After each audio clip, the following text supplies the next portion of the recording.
Okay, I'm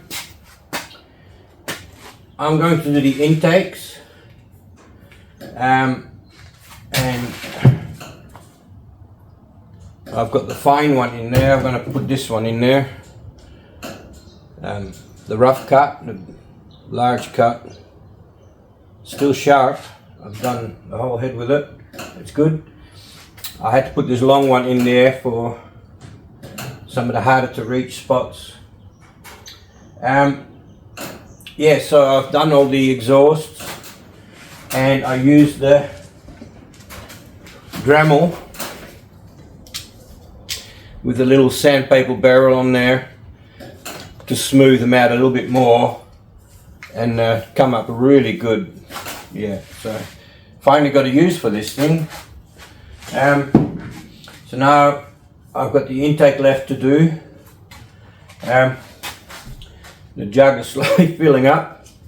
It's getting weighty too. Lucky I haven't gone into any water ports or any holes, nothing yet. So that's my biggest fear, is that I go through the wall and enter into a water pocket. And then I'm in a problem. I didn't somehow fix that, get it welded up, or start with another head. But these are HO heads and they're a bit harder to get a hold of than normal heads.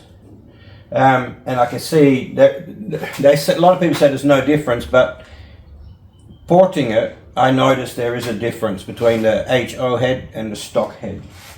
I'm using an extra light here so I can see into the port a bit better. Sometimes I put the light on that side to shine inwards so I can see deeper. The intake port run is quite long. Like from the beginning to the far end is probably 200 mil or 8 inches. Compared to the exhaust is probably 5 to 6 inches. So the intake is quite a lot longer, where you can see that there's the extension on here to reach the intake manifold. So when you think, a lot of people say, okay, long runners give you torque, right? So these will, even if you use a very short, like I've got that intake manifold there, I will try and shorten those runners, because that plus these very long. I mean, don't get me wrong, hang on, there's nothing wrong with torque, right? There's nothing wrong with torque, but there's only so much torque you need for a single vehicle. So since I've got to cut the bottom off that anyway to modify it to fit this engine, I may as well make them a little bit shorter if that will fit. I don't want to mutilate it or bend the runners or anything. I just want to preferably just leave them as they are, but if possible I can lower it, I will lower a little bit. I'm not concerned about the AC or anything like that, because I'm not going to use AC, and if the alternator needs moving, so be it. And it's nicer if it's low anyway, because it leaves more room under the hood. So you got to think about all these things about when you're doing this. So yeah, I will. Well, I'll show you, I guess, again. I think I showed you in one of the last clips. First, I'll put the head in this position. I will do this side, all of this side, all 4, and then I'll turn the head over and do the opposite side, right? And then I'll do the same on the other side. I'll turn it around one way and then turn it over the other way. It's just easier to do it that way, instead of trying to, grind upwards. You just do one side, turn it over, do the other side, and blend them together, and then the same on the intake side. So yeah, I wonder what I could do to make these heads look a bit better. This is from leaving it in cleaner too long. Yeah, I wonder if I could have them nicely blasted or something. There is a powder coating company nearby. There is a powder coating company. I noticed the other day, I saw their sign up. I'm like, oh, I want to get my turbos powder coated black. So see how much it costs first. If it's really high, I won't be bothered, but I like things black. I like it to look kind of standard. I want everything to be shiny and standing out. So if the turbos and everything in the pipes are all black, then you know it's not going to stand out as much. And that's what I want. I don't want it to be, oh wow, look here he comes. No, I don't want that. I'll probably have a exhaust valve so I can have quiet or loud, because I don't want to drive around loud all the time. I don't want to be like a hoon, as you could say, all the time. Some of the time, yes, fine to be a hoon, but not all of the time. So yeah, being a hoon sometimes is fun as long as you do it in a private place, not on the roads and streets. But I still want to drive this thing all the time. You know, it probably won't be a daily, but I want to drive it regularly. So I don't want it to be super obnoxious, right? If I have a nice turbo sound, that's fine. But I do like a loudish vehicle, but it's got to sound good.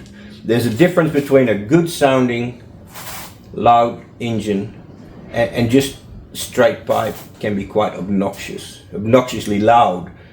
And just because it's loud doesn't mean it sounds good, guys. Sorry, I don't agree with that. Some people just go, oh, just get rid of everything, get rid of the catalytic converters, you know, just straight through. Oh, beautiful, sounds great. Yeah, not to me. Especially when the pipe diameter is quite large. It sounds awful. It sounds like a cray boat where the exhaust just goes straight into the water. Not a big fan. I like a nice sound. I mean, yeah, the F1 sound is nice, but a bit hard to achieve with a twin turbo V8. But even if it is, it's a lot of work to get the exhaust to do that. It's probably only like 8 into 1, like all tuned. And then how do you do your twin exhaust, twin turbo system? It just doesn't work. So I just want a nice note. I've had a good note with these, with my Hooker air chamber mufflers.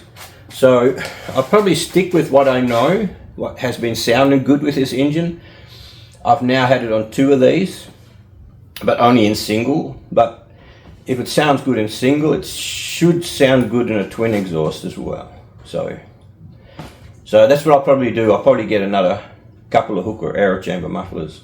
And I'll probably go for, if I can find it, if it's available, I don't know yet. I haven't looked for a 3.5 inch exhaust system, twin 3.5, which is sort of what is recommended online on the online calculators. So anyway, I'm getting off the subject now because there's so much left to do. I'll start this and I'll let you see me start one, eh? And then I'll pause the filming for a while.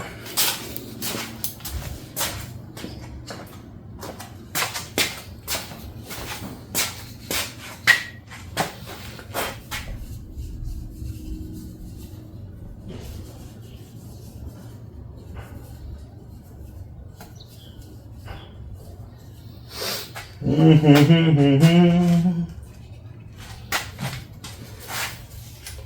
ho ho. Oh,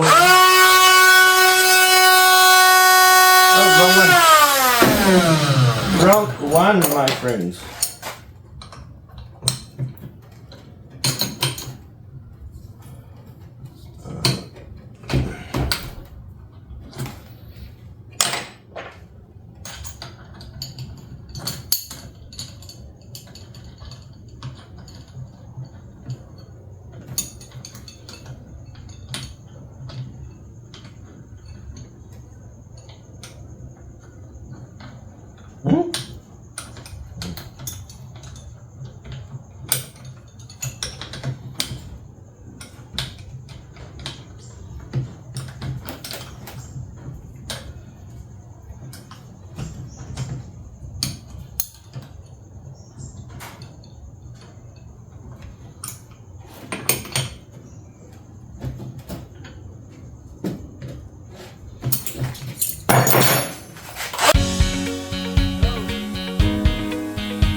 So you want to there's a big lip here. I want to get rid of that lip as much as possible, and then continue the bowl, as I call it. I don't know what it's called, but I call it the bowl.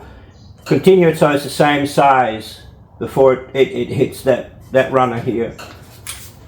That's what I'm thinking is the right thing to do.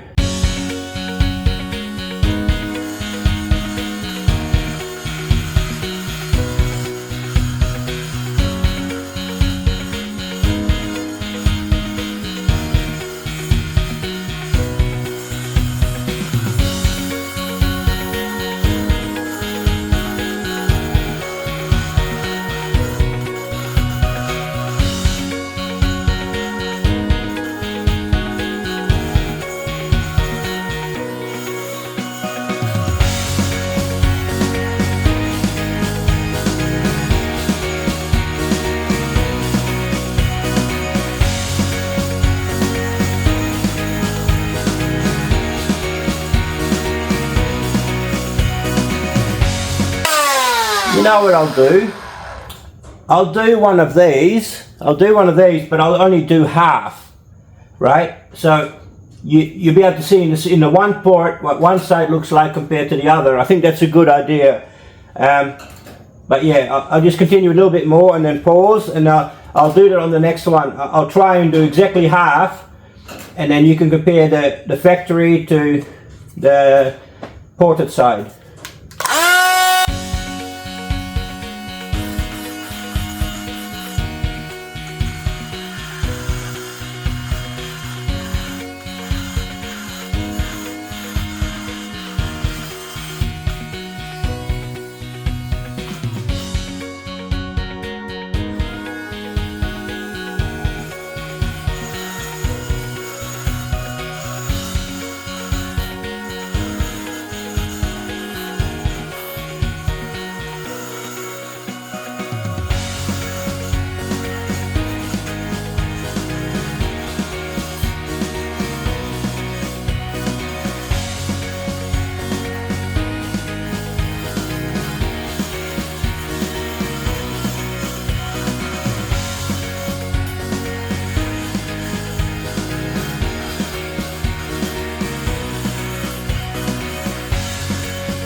Okay, I'll just show you what I've done so far.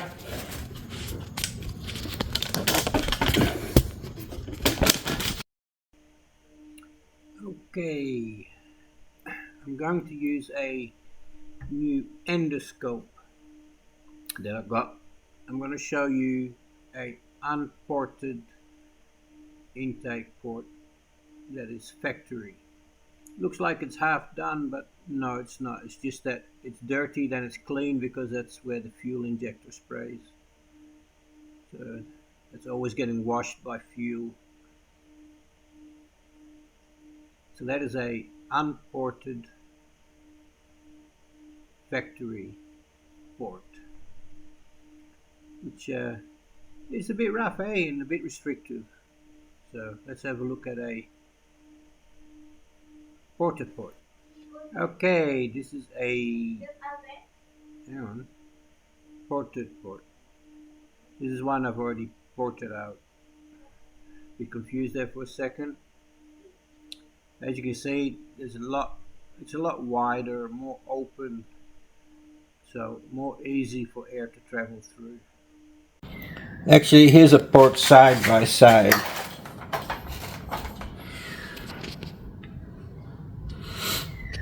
See, I've teardropped around the valve stem. Here's a big flat surface, and there's a flat edge around the valve stem, which would cause turbulence. I've removed the ledge here around the valve stem, and I've teardropped around it, so you get better flow. And also I've removed the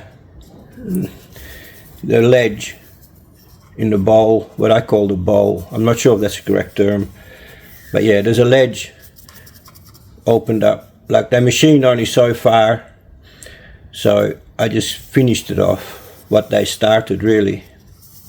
So yeah, It's not that difficult really, so if you want to try it yourself, don't be scared to try it. Okay, done, I think. But now, how much aluminium look at it all did I remove from these two heads? Okay, I have a guess. Hey, it's about, what's that, a litre or half a litre, I'm not sure. Have a guess. Come on, think about it. Let's see how close you get.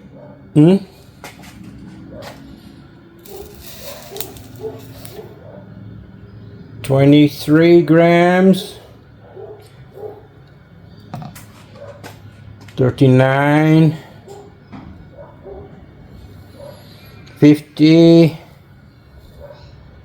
70. 80. 100 grams. 130. 50. 60. 170. 180. 190. 210. 240. 250. Wow, I didn't think it reached 250. 260. Oh my goodness, 350 grams. Wow.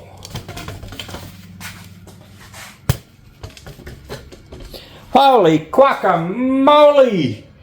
And I don't even eat that stuff. Holy guacamole. 350 grams. That's like £1.25 pounds, I think. You silly Yanks. But it's in volume, it's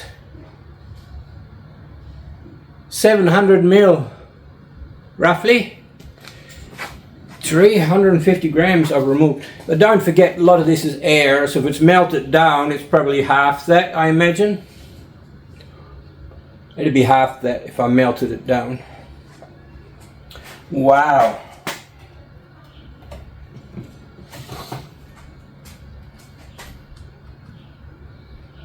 Off. Wow, 350 grams I removed. 100 grams a day. Took me a good 3 days to do that. 3 days to remove that. And my arm, oh, it's killing me. Whew. Yeah, baby. Oh. Wow. Ready to go to applied engineering, eh?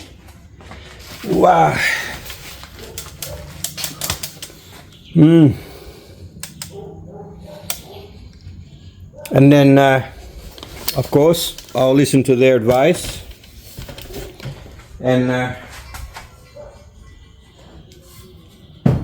if they tell me I need to do more or it needs to be changed, I'll do that, of course. So, whew.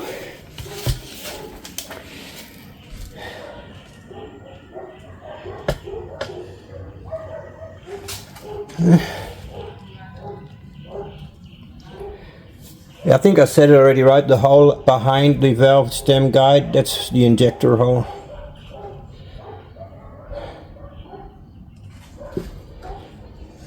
But I certainly never expected 350 grams, man.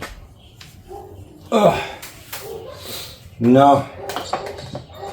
Because it comes out so slowly, you see, bit by bit. This is day 3.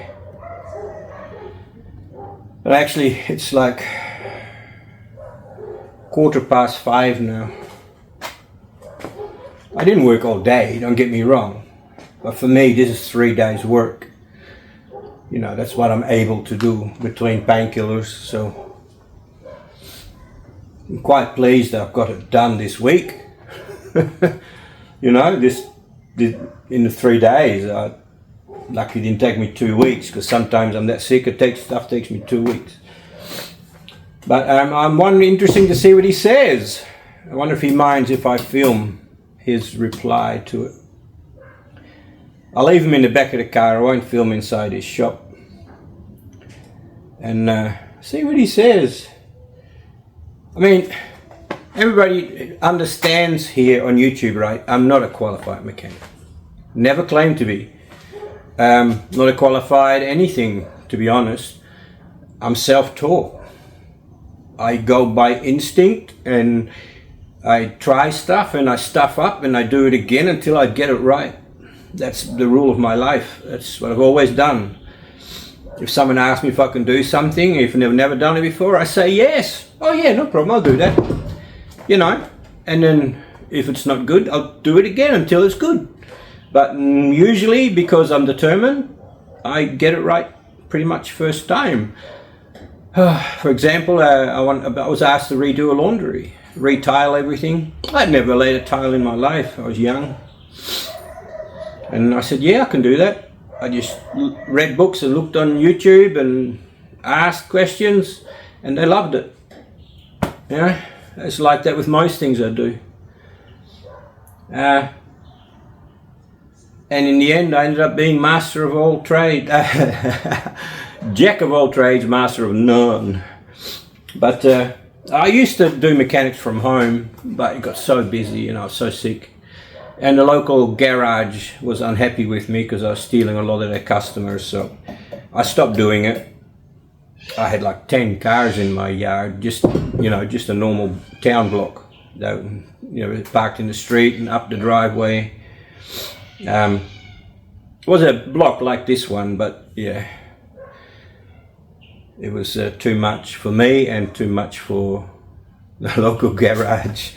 But yeah, I often thought one day maybe I'll do services again for people, but I would rather just do things like this on YouTube and get people to watch online, and hopefully I'll get enough subscribers and people that like it so that I can continue doing it. And hopefully, because we're only pensioners, and yes, my son is helping me pay for this. I'm not ashamed to admit that I'm doing that. But the thing is, it's a one-time thing. So if my channel doesn't get popular, I won't be able to continue doing nice projects to show or to teach people. And I really love it when you guys email me or leave comments to say that you really enjoyed it and that you've learned and that you cannot wait for more. Thank you so much, because that makes it all worthwhile, because there's a lot of effort goes into doing this. I'm just wondering, am I recording? Huh? Yes, I'm recording. Because boy, that's annoying when you think you're recording and you spend half an hour in front of the camera and you realize it's all a waste of time. Sometimes you redo it, other times you go, oh, stuff it. But I've got to clean up again. I don't like a mess, so tomorrow, the day after, depends. I've got to clean up again. I've got all my camera equipment still a mess from Philippines. And yeah, I hope you like the new camera I got. It's only a cheapie, but I hope you like the endoscope. I hope you like that sort of footage. And I sort of kind of really wanted, because when I put the heads on, and because my cams have such a long travel, my valves have such a long way to travel, almost valve bind, and I'm worried they're going to hit the pistons, so I'm going to put the camera in there before I even crank anything or hand turn anything. Those pistons coatings are not cheap, so I want to make sure that it doesn't get damaged, so I'll hand turn it slowly and make sure the valves are not going to hit. If the valves are going to hit the pistons, I'll have to get some offset collets or something, or somehow yeah, I don't know yet. Because it's a, I don't know where the paperwork is now. The cam is for a 1-to-1 ratio, but the Jeep is 1.85. So it's a good cam already, lumpy, performance camshaft already, but it's also times 0.85. That's a lot of travel, but now I've found that a lot of race engines are basically, because I'm worried about the spring, and then I contacted some people and they said no, even in race engines, springs almost spring bind every time. And that relieved me a bit, because this one, when I tested this cam, it didn't work with there was spring bind with the factory spring and collet, but with the performance springs and collets it didn't bind. So, but that doesn't mean it's not going to hit the piston. All this stuff you have to worry about when you do something that's never been done before, and you can't learn from no one. You are the original insane person to do it. So anyway, I don't think I need to say anything more, apart from please comment, let me know what you think of my ports. Should I do anything else? Should I put more effort into polishing, even though they say dimple effect is better now, because just like a golf ball, like I said in the other clip, polished, if it's polished and really is polished and smooth, then the fuel will just slide along the wall, which is also no good, all the way to the valve. But if it's dimpled, the sheath of fuel will break free all the time. So I don't know, what do you guys think? I kind of understand the theory that as the air flies past the rough surface, it kind of goes away from the rough surface. But if it's really smooth, it'll grab it and it will stick to it.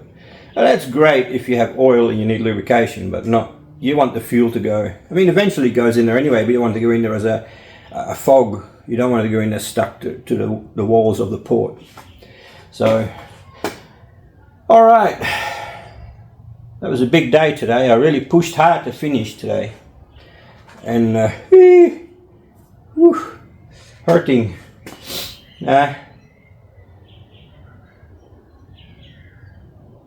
Yeah, 30 minutes to painkiller time, meds time. All right, I wonder if he's expecting me. I wonder if he's expecting me to. No, because he will machine that, so I won't touch this. That's part of his repair, I guess, because he's doing that. So I won't touch that. I won't do that. I'll leave that up to him. Unless he asks me and he says, "Oh, just can you do this, this, and this," and I'll do it. No problem. I'll do it, but I prefer him to do it, because combustion chambers all need to be the same, preferably as close as possible. Race engines, they even fill them with liquid and measure the liquid to make sure each combustion chamber is identical. I mean, that's blueprinting, man. Blueprinting an engine, but it's worth it, but it's a lot of work. They put a perspex. Can you see the head there? No.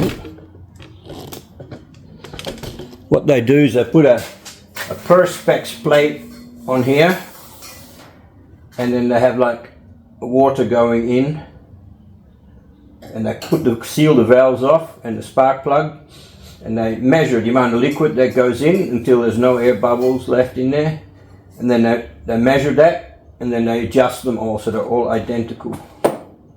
That's mind-boggling, really, isn't it? How far people go to get these engines perfect.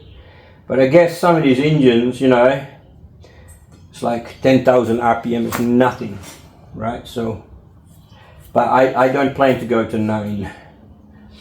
I'll be happy if I'm told, 8,000. Red line it at 8. I'll be super happy at 8. I don't know yet. I'll see what people say, what the experts say.